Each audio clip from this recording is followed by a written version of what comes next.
अहम खबर है लाहौर से, जिसके इलाके हरबंसपुरा में सिलेंडर धमाके से घर की पहली मंजिल गिर गई। हादसे में 2 अफराद जाँ बहक हुए और 5 अफराद जख्मी हो गए। मजीद जानेंगे डॉन न्यूज़ के नुमाइंदे वसीम रियाज से। वसीम, मजीद क्या मालूम हो सका हादसे से मुतालिक? जी देखें, बिल्कुल इसमें अपडेट जो आई है उसके मुताबिक जख्मियों की तादाद 7 हो चुकी है और जो अफराद इसमें हलाक हैं उनकी तादाद 2 ही है। ये हरबंसपुरा का इलाका है, थाना हरबंसपुरा की हदूद है, बसीन रोड है, जहाँ घर में सिलेंडर जो है वो फटा और फिर जोरदार धमाके से सिलेंडर फटने से जो पहली मंजिल है वो जमीन बोस हो गई, जिसके नतीजे में घर में जो मौजूद अफराद थे वो इस मलबे तले दब गए।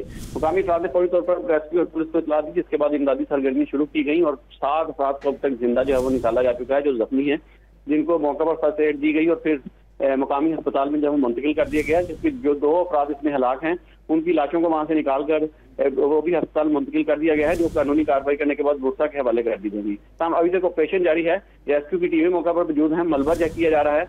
मजीद अगर नीचे लोग हो गए तो उनको भी जल्द निकाल लिया जाएगा। हादसे में 2 अफराद जाँ बहक जबकि 7 जख्मी हुए हैं। जख्मियों को अस्पताल मुंतकिल किया जा रहा है। बहुत शुक्रिया वसीम रियाज इन तफसीलात के लिए।